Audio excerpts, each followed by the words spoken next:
Well, ladies and gentlemen, I am back with someone you might know and appreciate named Cliff High, owner, creator of the WebBot Report, which if you want to keep up with that in great detail, you can go to www.halfpasthuman.com. He's currently selling these reports, which come out about once a month for 15 US dollars.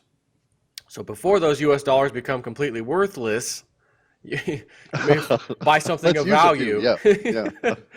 And his website reports are pretty fascinating, I must say. As many of you know, I've been following these things for years. While and he also admits we don't expect this thing to be 100% accurate. It's not. It never has been. Yeah. But damn it, it's better than chance for sure, which means there's something to it. Because if it's better than chance, that means it can't be chance, which is, natural or just by coincidence happening. There's something to this. So, just for any new people out there, the premise on how the webbot works is that everybody has some level of psychic ability, which feel free to interject if I No, don't no, say you're it good. Keep properly. going. So when people talk on the internet, we normally use certain language. When you do the same stuff every week, I go to the same job every week. I take my kids to school. I go to work. I talk to the same people. I eat the same kind of lunches. You kind of have the same discussions basically. And now that we're in political season, sure, our discussions might change a little bit, but generally it's kind of the same. So when people use words or keywords or phrases that aren't within that scope, we'll call that a high profile keyword. That's what the webbot is after. So he sends his spiders out on the internet to go find these words as people type, whether it's Facebook or message boards, forums. And Cliff, do you know roughly how many different languages your bot will search for these We're things? doing it on multi-byte character set, so it's a little bit more complicated than just saying that there's 21 languages, because many of these languages have multi-byte character sets that are divergent. You know what I'm talking about, right? In terms of display at a graphical interface level, you've got 2 bytes per character. And Chinese, for instance, has, 140 variants. And so we've got Chinese in there, but I think I'm only doing 3 variants on Okay. Chinese. But there's 21 languages per se. But I think we're tracking like, I'd have to look, but I think it's 27 multi-byte variants on language. And So, also a slight subtle difference in use of words here. Our spiders don't go out and look for the words. They just go out and gather everything, and then we have a sifting process that throws okay. away the stuff. And what's left, it's basically like panning for gold. And what's left is those values that have changed in Those nuggets. that field. Correct, exactly, since the last time. So is it safe to say, regarding the earthquake that happened several years back that killed, 300,000 people or whatever, that are the tsunami that Right. resulted from the earthquake, which was predicted by the Webbot in advance, had all the language perfectly hit. Is it safe to say something like that? You found that stuff coming in from English, other languages across the world, and it all just essentially became those Sure. nuggets? Sure. We can also imagine it another level of abstraction. We can think of it this way. I don't actually get forecast words for an event in time. What I actually end up getting is forecasts of words that will be used after an event has happened. So if an event is large enough, then lots of people around the planet speak about it. So if it was a small earthquake in Banda Aceh, probably wouldn't have picked it up because we weren't tracking any of the languages. We were in a vague way at that time for Banda Aceh's region. And so it actually, an event actually has to scale to a certain level to where it crosses what we call a formation boundary in other languages before it's actually able to be picked up. And so if there were something that happened only in Florida, unless it got coverage throughout the United States, we're just not going to have enough verbiage to have any hints of it. And it Well, sort of makes sense on here's that. the interesting thing. This is a purely Webbot Yeah. talk. That's a perfect example because you say, if it was a tiny earthquake, no one would really be talking about it. But if it was a big one, definitely be talking about it. But here's the thing that makes you go, how in the hell could be people? How could there be people talking about it when it hasn't happened yet?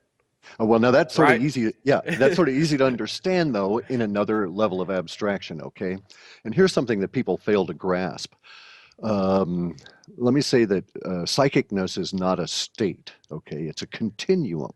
So someday you wake up, you know, you've been out partying with your friends, you're all hungover. I wouldn't put a nickel on your ability to be psychic that day. Now, how we define psychic also varies. But if we actually look at how humans are constructed, we are designed to forecast the future. All right. Not only has universe designed us to forecast the future by leaking out things into our brain in our language that I pick up with my spiders in serendipitous mode is what I call it. That's where it just brings back the words. It just goes to a key site, reads everything, throws out the stuff I don't want, and brings back anything that might be interesting.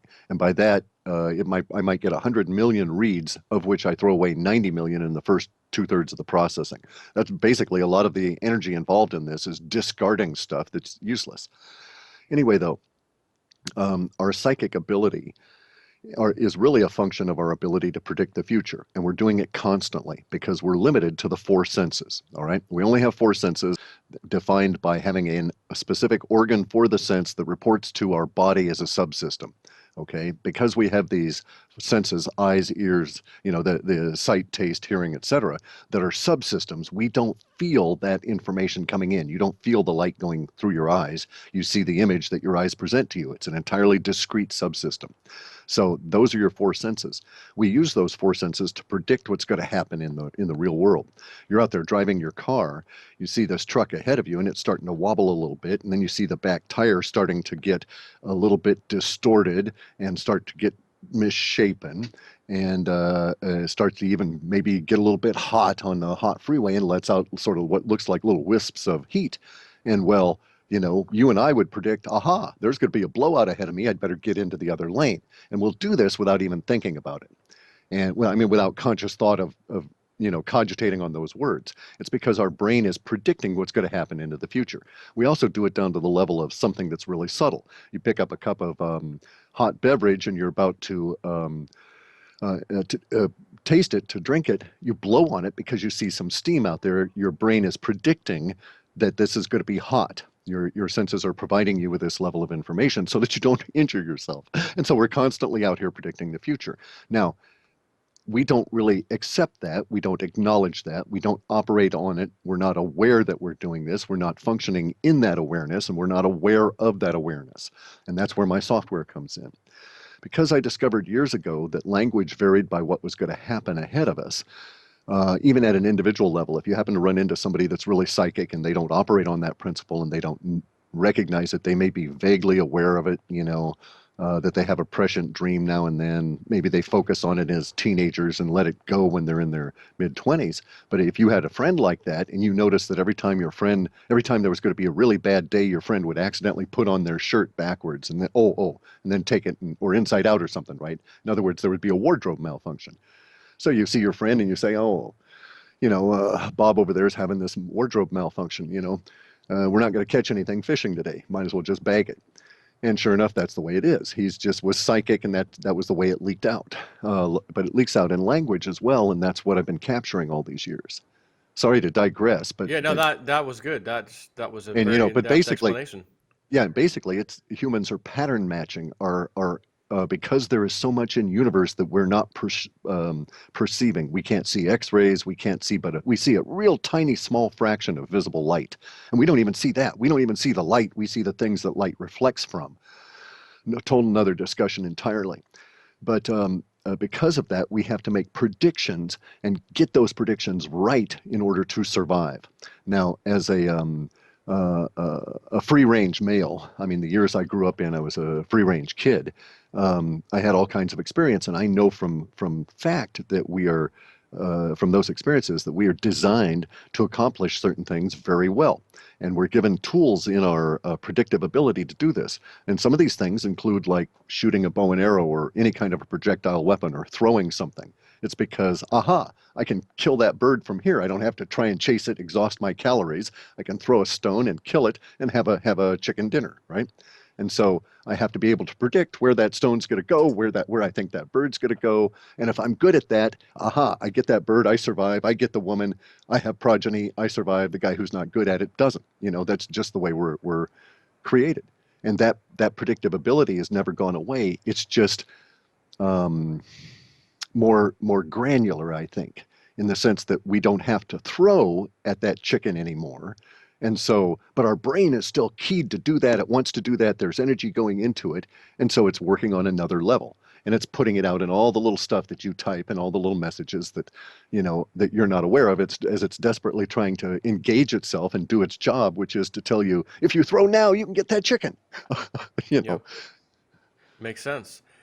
All right. Well, as everybody knows, I still got my Word document here with a ton of questions. So we're going to kind of continue off of where we left off the last time, which was last month, and see what Cliff High has to say about some of these questions. He said, "Are you familiar with Ed Dames and the kill shot stuff?" And Sure, okay, yeah. he says, "Any information on the following: Ed Dames, the kill shot. Public webcams are picking up bright lights behind the cloud cover. What is it? All sky telescope is picking up planet-sized objects. What's going on in our skies? Why is a mysterious defense industry website forecasting that the population of the United States of America will be reduced to 69 million by the year 2025? Yeah, I got you, guy. Okay, here's the thing. I don't answer why questions, all right? I'll Yeah, tell you, because that goes to intent. Why, I'll answer how any of the other questions, but why, I don't know why they're saying that. They may be trying to cause problems on their own. They be maybe disinfo. So I can't say why they're doing it. I don't think it's accurate. Um, I don't think Nibiru exists. The effects that you're seeing on the cameras can be explained in any number of ways, relating from individual technology examples. Some of these cameras have the GoPro style fisheye lens. Those are known to cause lens flares.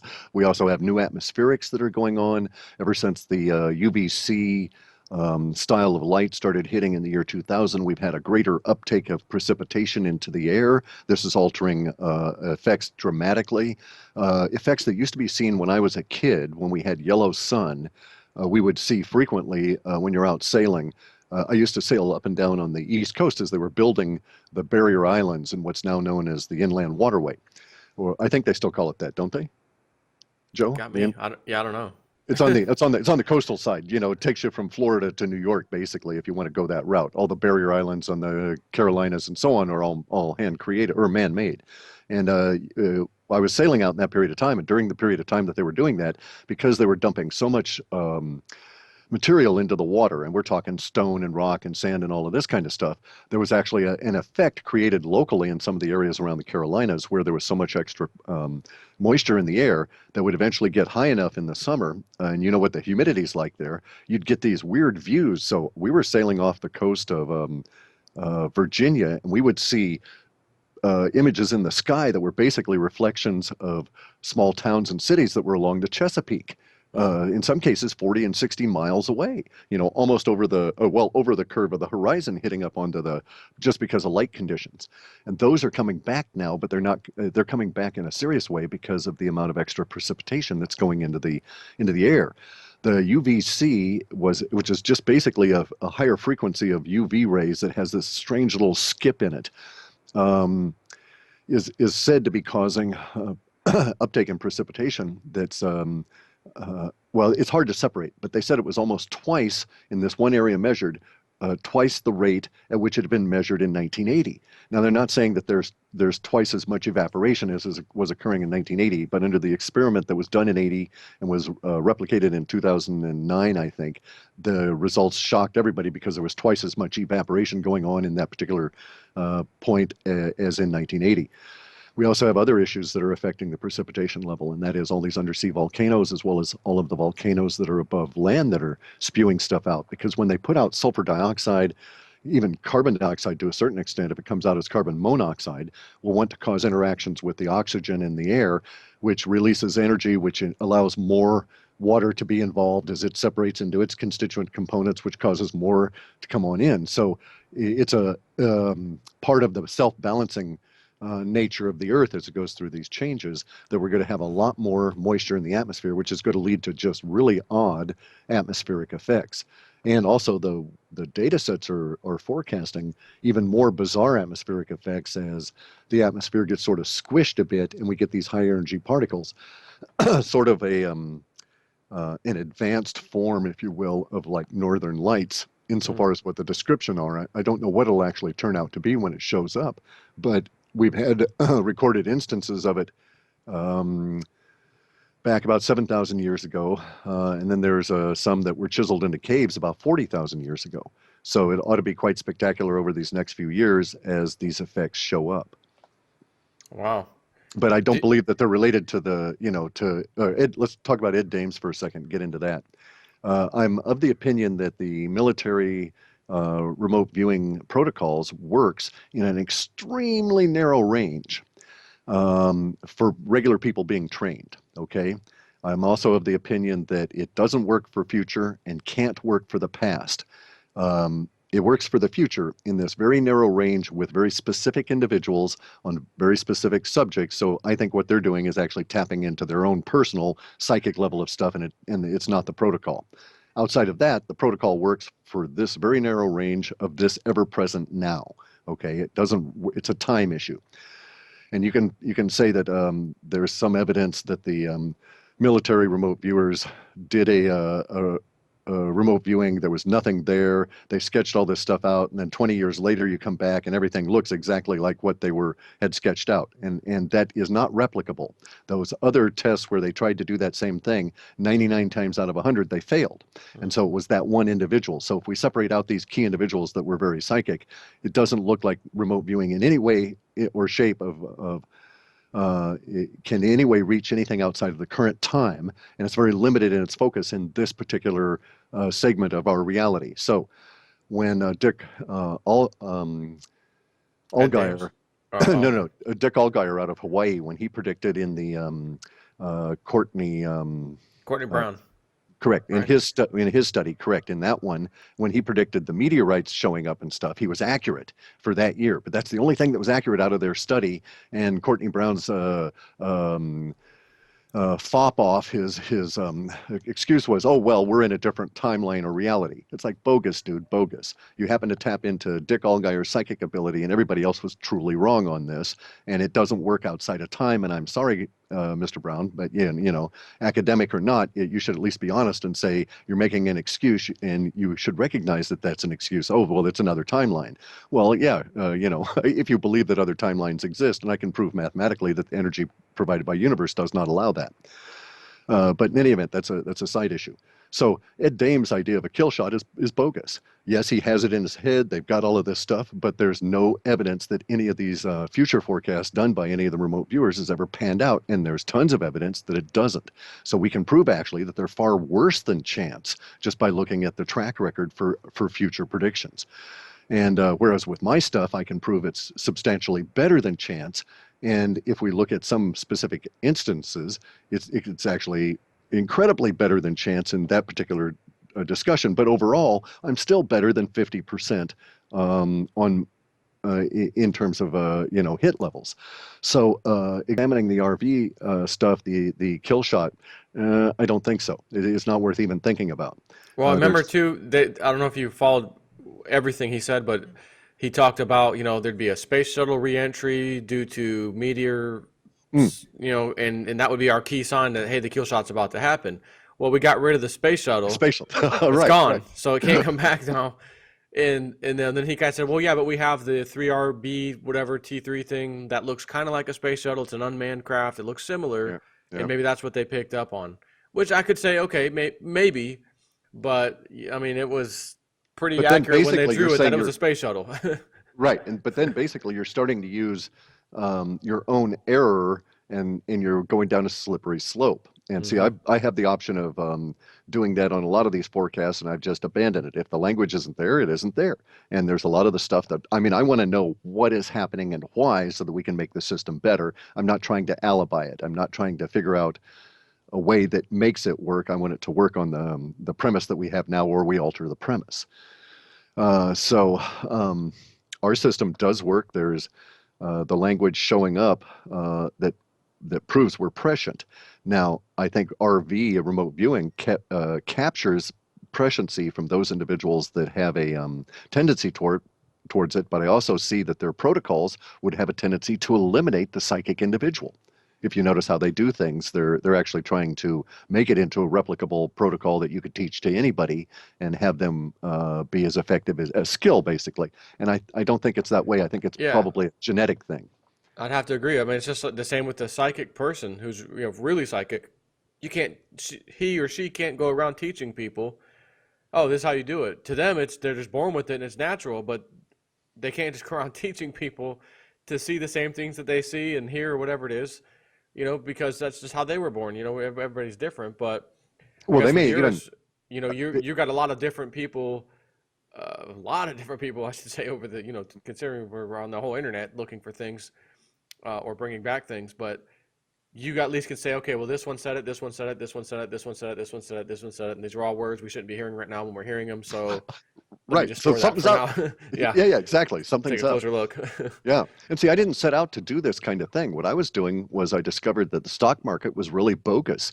In like 1993, I started working for Microsoft and doing some stuff as a consultant and worked for one of their outfits, which was Microsoft Consulting Services, and met some really cool international fellows.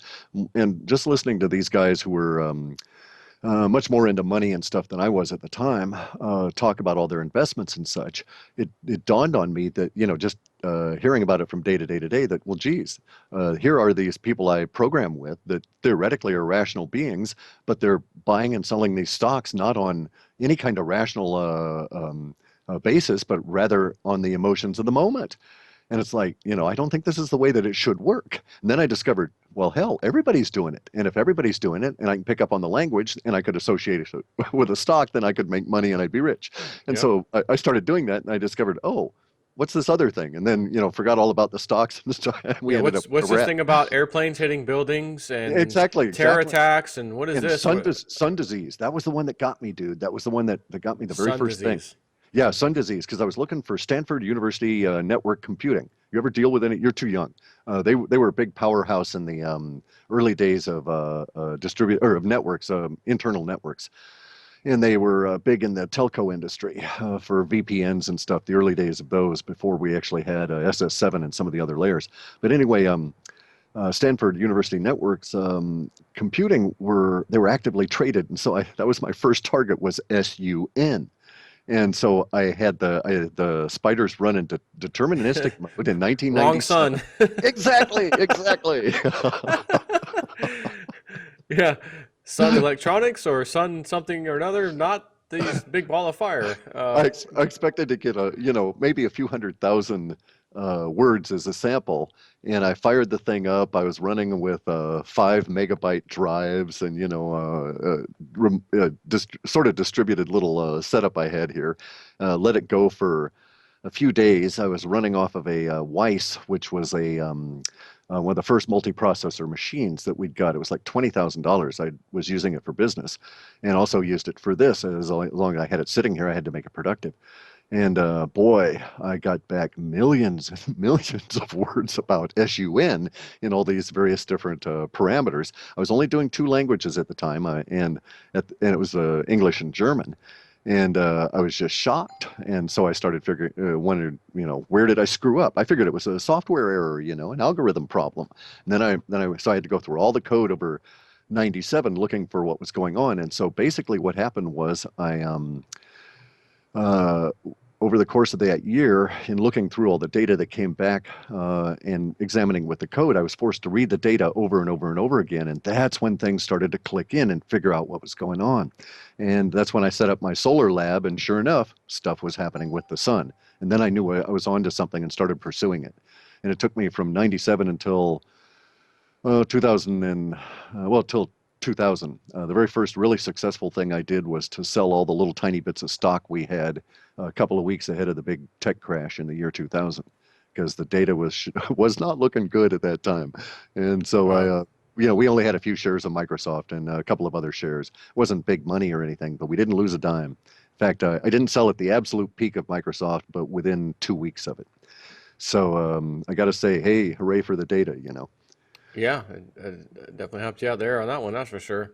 Yeah, Let's see. It says, please ask Cliff if the webbot shows an event which will precipitate a reset of all the markets which have all been turned upside down by the many years of total manipulation.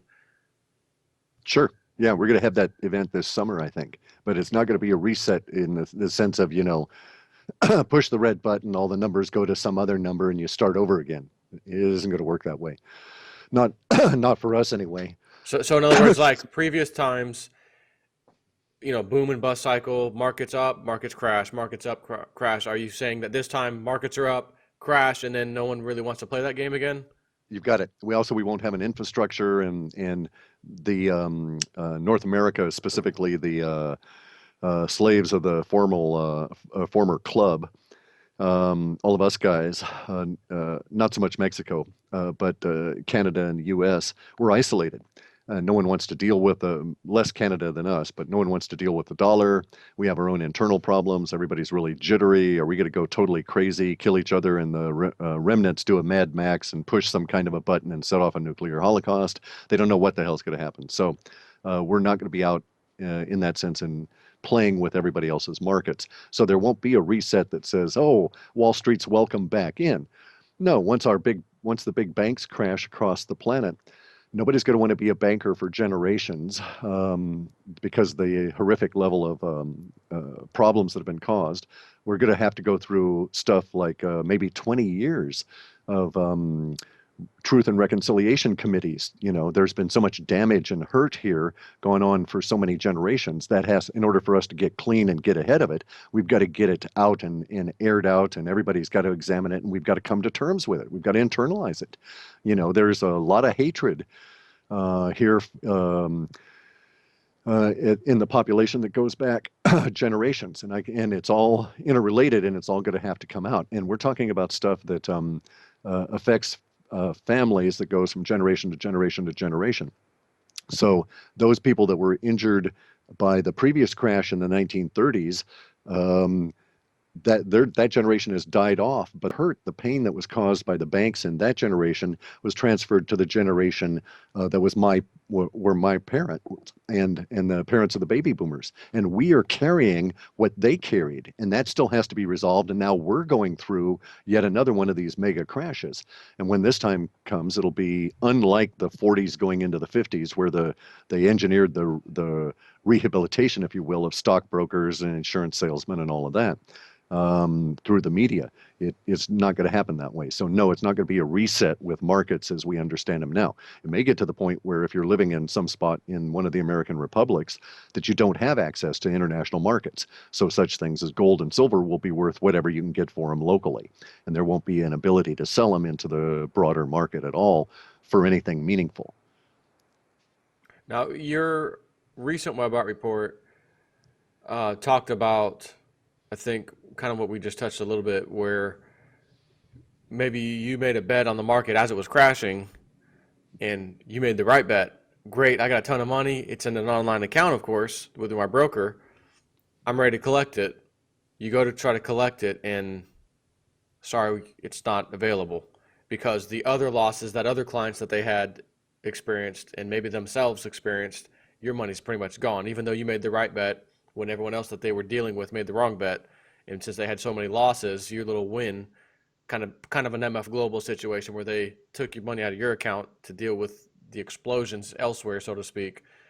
Is It's that sort of, yeah, that's actually part of the event and part of what the American public's going to go through, that's going to put such a very terrible taste in everybody's mouth, because it's a little bit more subtle than that, and much more far reaching, but that's basically the idea. But here's the thing: you go into any of these markets where you're theoretically buying stock, you're putting money into your retirement system. So it's abstract. You don't do it. You just, you go to your job, they take it out. You kind of bitch and moan about what's this, FICA stuff. I'm getting FICA'd all the time, and they take the money out and they put it into your retirement. Well, it's actually gone that very instant. Okay, you have no hope of ever recovering it from that very instant because it goes into a stock market that does not, what do they settle? It doesn't resolve.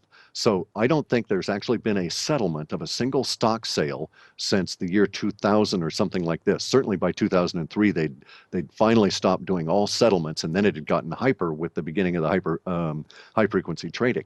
So when you buy stock, you don't actually get a sheet of paper. When I was a kid, relatives of mine had tons of sheets of paper that were stock certificates for companies long gone, and they would in the uh, old gold mining shacks that they lived in the hills in Southern California, they would keep the wind out by plastering the holes with these stock certificates. But they at least had a sheet of paper. You don't even have that. You've got a theoretical account somewhere in somebody's machine with your name on it that has a little digit somewhere saying that you theoretically own one of these shares of stock or some number of shares in a company. But get this, when that company you're doing business with and you actually gave them your money, when they went on out and took the money that was yours, you earned with your sweat, they didn't even really buy the stock.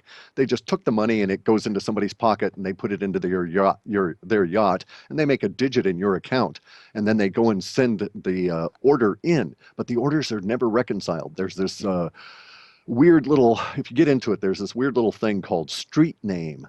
Yes, the Seed and Co.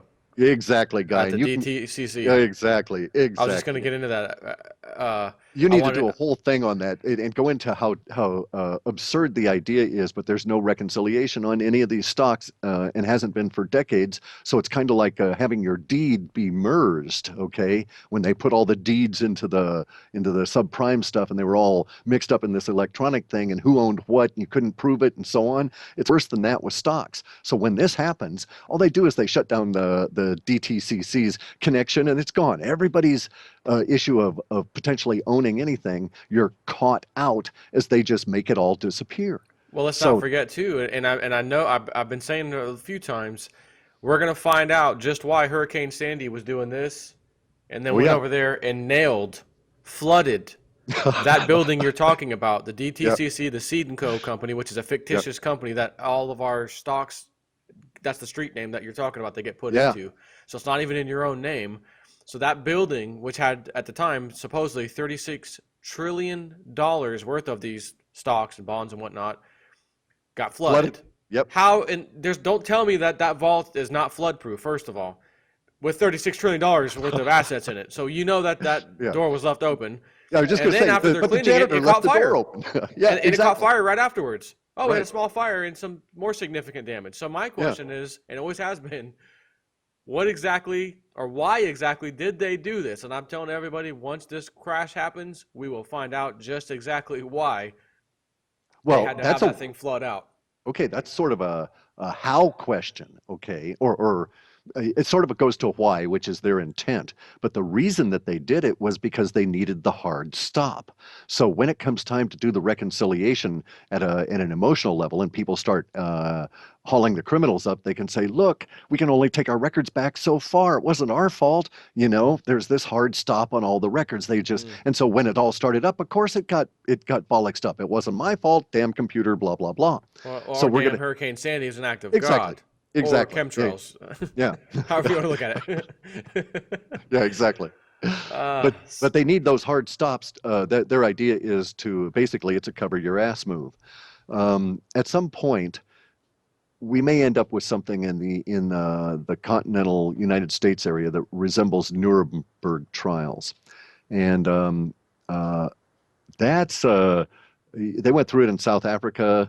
They as badly as it was done, they did it very well.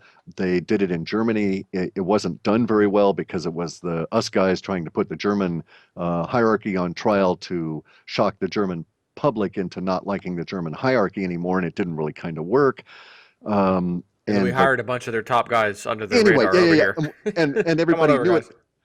everybody knew at the time that it was Ford and Prescott Bush and everybody that was funding them anyway, so we were all in bed with them. So it didn't go over very well. But here in the aftermath of what's coming in our Great Reset after the crash, there's a couple of things. You're very aware of the gold medallion on the Phoenix coming out of the Yep. burning. Okay, so think about this. If you're going to do that, if Bix Weir is right and they want to go and do the road to Ruta and get us back to a gold standard sound money as a very necessary kind of a thing, and this has all been leading up to that, and we know that they want it to happen in 2018, and that's when they want to introduce it. How long of an emotional period and how much emotional pain does your population need to have in order for this to occur? This is a science for these people. There's this outfit called Tavistock, okay? Tavistock is this institute that I've goes heard of back, that. okay, they go back so deep. They are back with John Dee in the 1500s and the alchemy and the spies for the British royal family at the time. Okay, and so the Tavistock Institute its roots go back to the 1500s, and it's basically designed for the manipulation of human mental states and the mass manipulation of human population.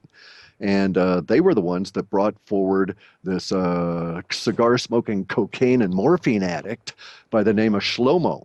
And Shlomo had this idea. He'd been sitting there just really racked out on morphine, and his brain's going, and he's just super wired. He's really chugging down the caffeine, and he's smoking cigars, 30 of them a day. And this is back in the early part of the 1900s, where they weren't that expensive, but they were still quite expensive to get. Anyway, old Shlomo comes up with this idea, and Tavistock Institute promotes it. Now, Shlomo's whole name is Shlomo Sigismund Freud. And so they chopped off the stuff they didn't want to identify with, and so they made him Sigmund Freud. And so they promoted psychiatry, and they gave it to the Russians who practiced it in their gulags and gave it back to the Tavistock Institute, that much more refined. And so they're refining all of this stuff down to the point where they can manipulate the mass mind to achieve the goals of their masters that support them, the Tavistock Institute, I mean. And everybody always gets shit for mentioning Tavistock Institute. They're better left alone, but they're really at the core of that particular part of this thing, because look at there's a mathematical substructure that underlies our work that is analogous to what the Tavistock Institute does. I do it where I read stuff. They do it to try and manipulate stuff. They try and manipulate the relationship of human emotions through words and so on, and imagery. And they're doing it now to get us ready for that gold medallion around the phoenix's neck rising from the ashes. They want the reset to happen in 2018. Doesn't matter what part of the year. Let's just assume that the year is a week long so that we don't have to deal with the expanse of the year itself. It's just a few days that in that year they're going to have this reset. They've already chosen the target. They know what day it's going to pop. All of the top guys, as you know, in the club have been buying their gold and silver like mad, because when it revalues, that's going to be the currency. It's always been money. It's always going to be currency again and money again. Now, how long of a period of time does it take the planet, especially the Western world, to be inculcated to the idea that their currency is shit and it's dying? And how much of a death throw do they have to go through, and how much suffering do they have to endure before they will accept the proffered alternative? And how many proffered alternatives do they have to reject before they accept the one that you want? See, this is all calculated. So I'm of the opinion that my data is spot on, that in spite of everybody saying that we have to have the crash in 2017, I think it has to be in 2016. I think it has to be in this summer, because it has to be during a period of heat, because that's part of the Tavistock Institute's manipulation method. Is that, if you'll notice, they don't try and manipulate you when the conditions are against them. You don't find as much manipulation in pleasant, balmy spring periods of time as you do in the intense winter and the intense summer, where they've got those other pressures to add to their effect. I mean, these guys are good. They do this mathematically. They do it for a living. They've been doing it for a living for generations. And so I think they crashed the system this summer at a period of very intense heat.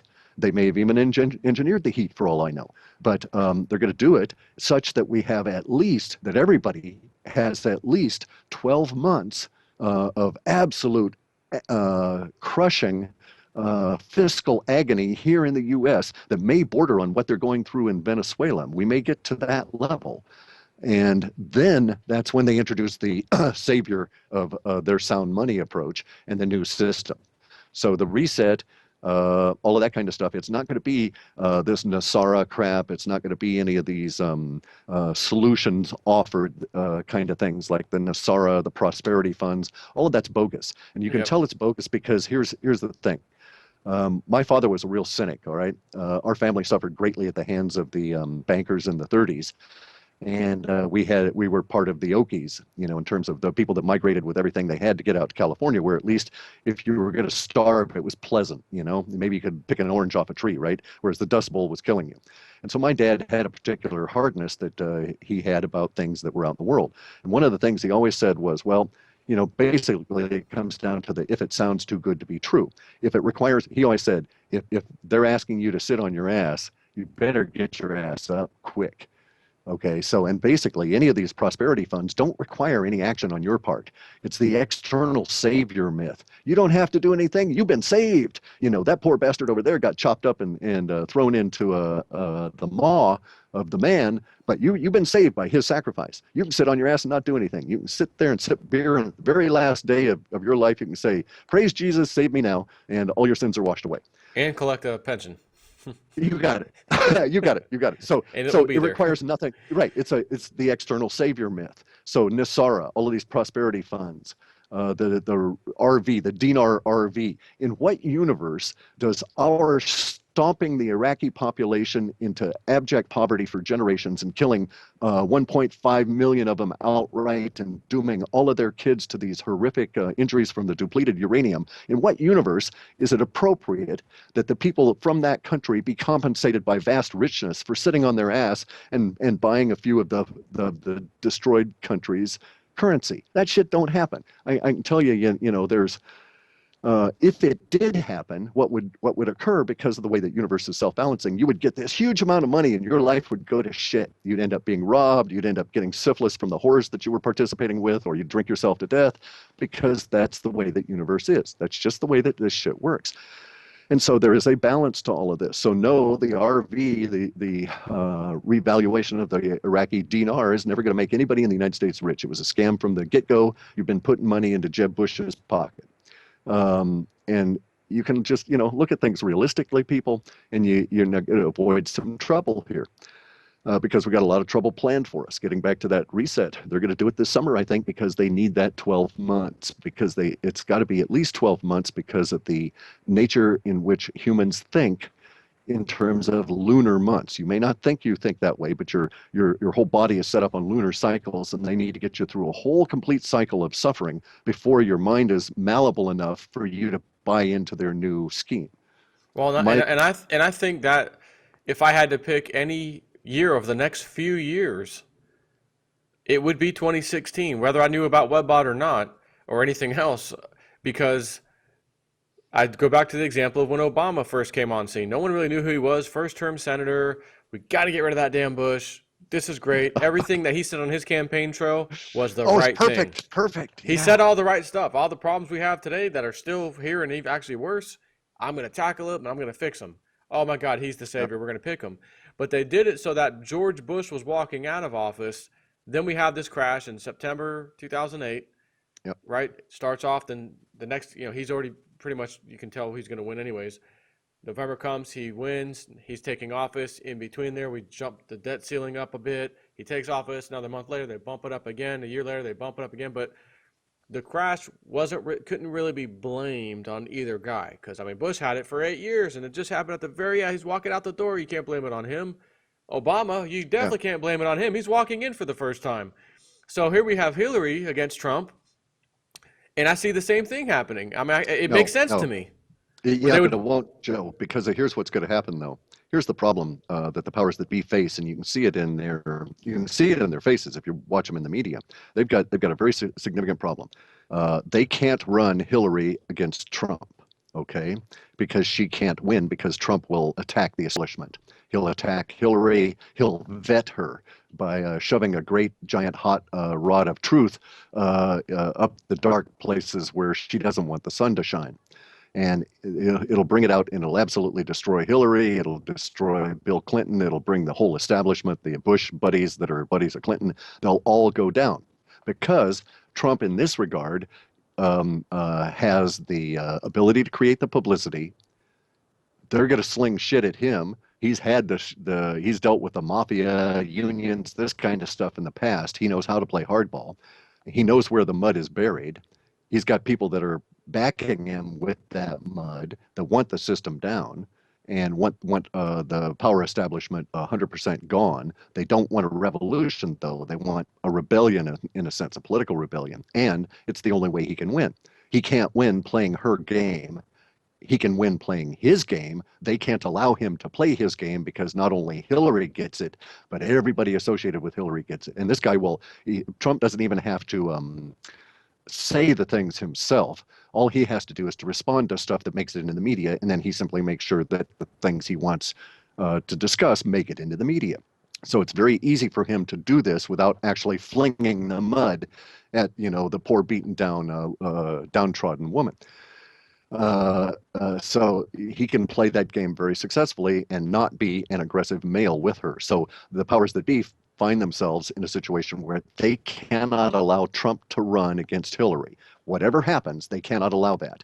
I think that they might even go so far as to consider assassination against Trump should he actually secure a victory in their organized game of the Republican Party, which they've got all different ways of shafting Trump judiciously within, or legitimately within the structure and the organization of the party itself. That's why they have the parties, so they can control what happens. They make up the rules, and thereafter you buy into them because you think they're independent and so on and so forth. But the rules were always there to support their agenda, just like the AMA.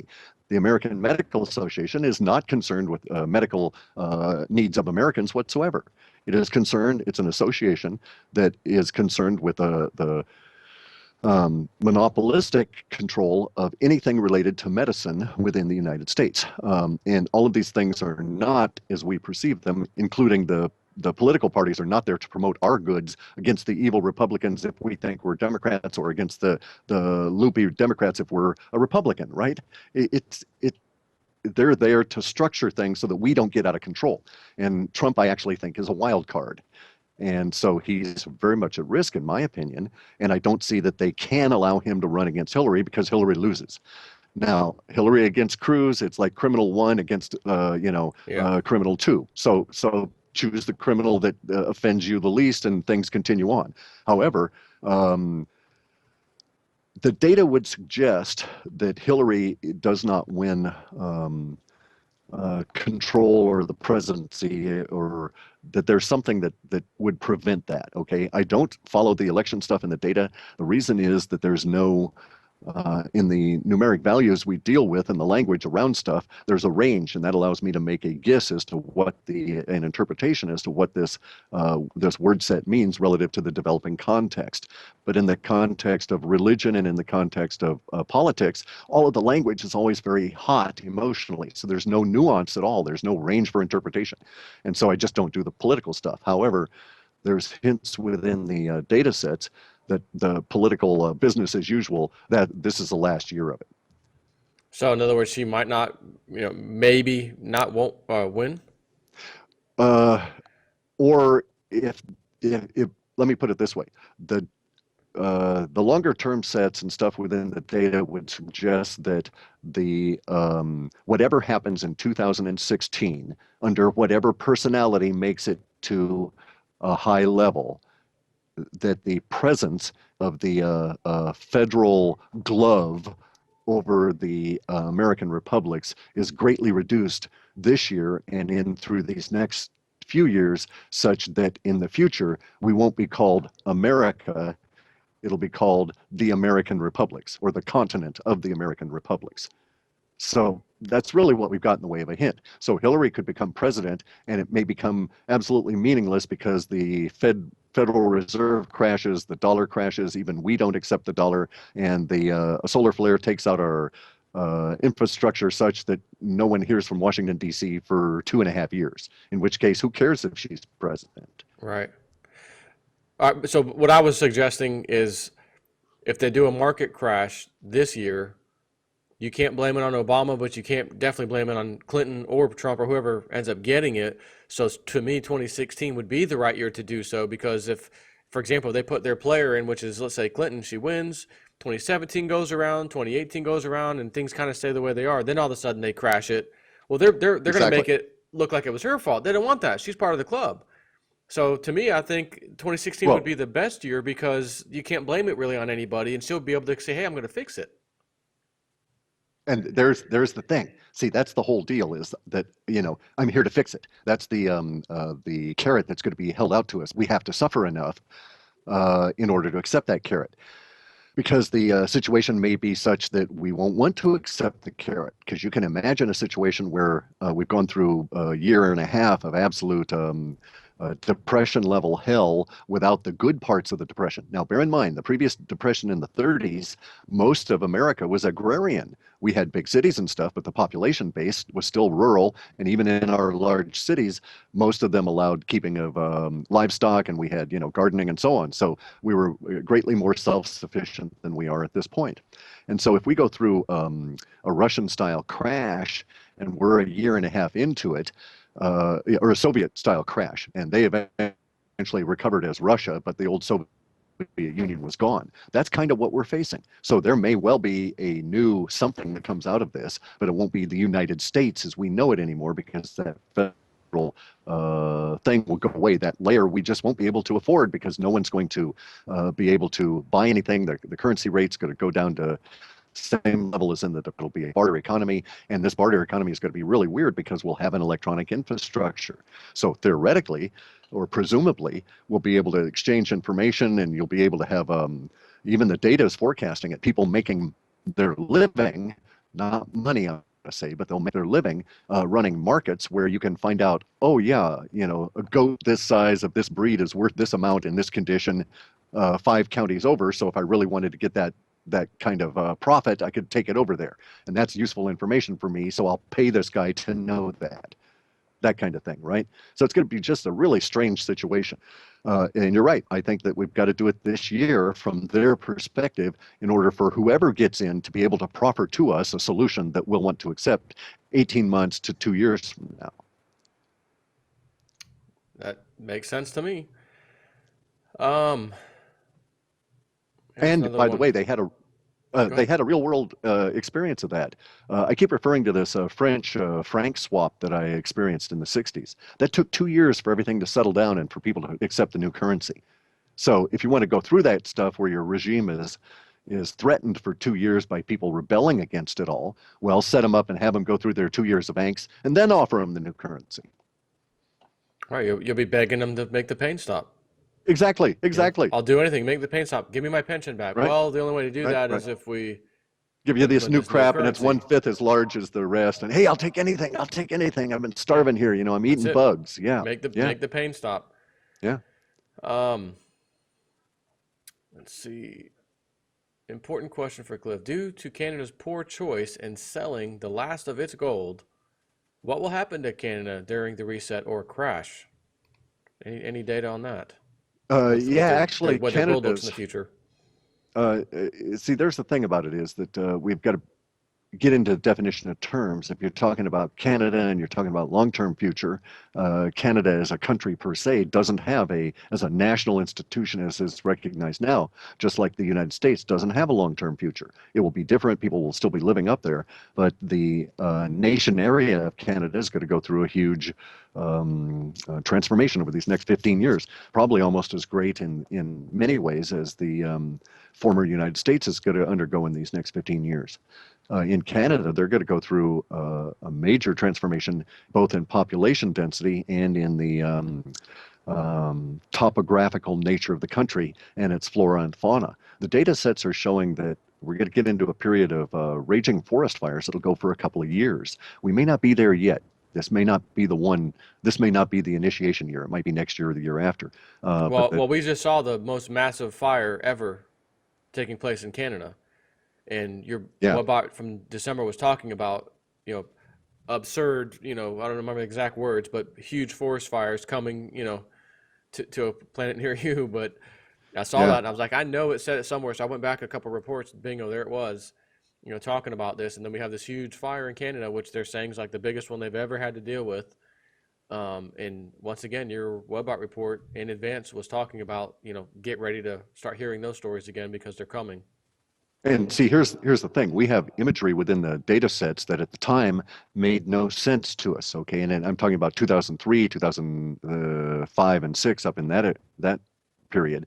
We kept getting the data sets that were describing in the long-term data this diaspora, the scattering of the people from the continental United States in a sort of rush outward up into the northern United States and into Canada, not merely southern Canada, but into Canada in some number of millions, and that this was a result of nuclear problems in vaguely the southeast part of the U.S. Now, the imagery was really interesting because it made no sense at the time in 2003, but it showed vast numbers of Americans trying to of former United States residents trying to create Hooverville kind of, instant shack housing in areas that had been burned out, that were, where the guys were out there with saws chopping off the burnt part of the wood, trying to salvage some usable wood out of the material. And so it was like acre after acre, mile after mile after mile of all these burned out trees, which in 2003 and 2005 made no sense to me because, we had normal rainfall. It certainly couldn't have been Canada at that time and so on. But now we're getting into a situation where we've had an additional 10, 12 years of poisoning with the aluminum from the chemtrails. The trees are dead in vast quantities in Canada. I've got friends of mine that in the past, I haven't talked to them in like 10 years, but 10 years ago, these guys were flying.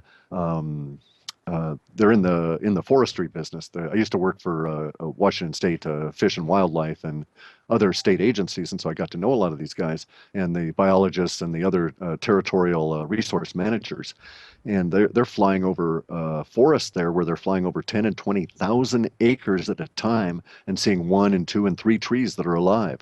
And Wow. and it's been a problem for them at the time a decade ago because they would fly into these areas and so many insects would come up from the trees disturbed by the airplanes and the helicopters that their craft was at risk. And I knew at the time that we were getting into something. Well, it's the poisoning of the aluminum. It's the aluminum poisoning of all the trees. And so we may be getting into that year where this fuel catches on fire, all these tens of thousands of acres of poisoned trees, and we get this 2 year fire, 2 or 3 year fire that is so large in its effects that it rivals that of volcanoes, and in fact exceeds what some volcanoes can do in terms of putting carbon into the air. And it affects the not only the atmosphere, it affects airplane traffic, it affects weather patterns because there's a band of smoke basically that circles, let's say from 35 north up to somewhere 55 north in this band of latitude is how it was defined in the data. And the smoke hung around for 2 years. So causing problems for people, and as may be expected. And see, that's the kind of stuff we get in the data. So we don't really get the words about the big forest fire. We get words in Polish that are suggesting that a couple of years from now, the Polish people might be struggling to breathe because of vast quantities of what used to be Canadian trees that have turned into smoke that are now circling the planet as carbon dioxide and other pollutants. And so they're grumbling and bitching and moaning about the crap in the air without really relating it to anything that's related to the forest fires. Sort of makes sense. Yeah, makes a lot But of but sense. so as far as Canada is concerned, our data sets show that all of North America is going to be just in a huge mass of hurt for 20 years as we go through a major transition, if you will, and get used to the new planet. I mean, it sounds like a very interesting time to be around, but also A lot of work. exciting in certain Yeah, ways and scary maybe in other ways. But yeah, I mean, it is what it is. This is it's what we have to deal with. All these years of corporate powers, drilling, fracking, just yeah. anything for a profit, and The crap the in the skies from the chemtrails. I first saw that in my mother told me about it, and I called her a crazy old woman. and said she was absolutely nutty. They couldn't be doing such a thing. And then maybe a year later, I went out on the Sound out here with a little trimaran kayak I'd made, and I was out there because of the place I was at. I was out for the complete tidal cycle, so I sat out there, or half of a cycle. I was out for 6 hours, and sitting out there for 6 hours, it was a nice, pleasant day. And I was watching these 5 planes flying back and forth in concert, making this grid of chemtrails, and I was so astounded. I didn't have a camera, couldn't take pictures, and it was like the light dawned, and it's like that's not normal clouds. That's not normal chemtrails. And then I watched that mass float east with the wind. And the next thing you know, they're back there making another one. And so, my mother may be crazy, but she was not wrong. Yeah, And that stuff, that aluminum, it's poisoned everything. You listen to Dane Wigington about what's going on in California, and then multiply it for Canada.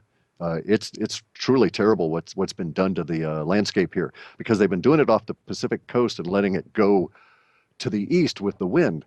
And so as a natural result of that, you find that in BC, British Columbia, in the forested mountainous territory there, the concentrations of aluminum are a lot higher because a lot of this stuff falls out as it moves across the landscape. So the areas that are burning now, further into the uh, uh, part of the country there, middle part of the country, they're burning because of the heat as well as the aluminum, whereas we still have enough so the aluminum's precipitation. kind of feeding it.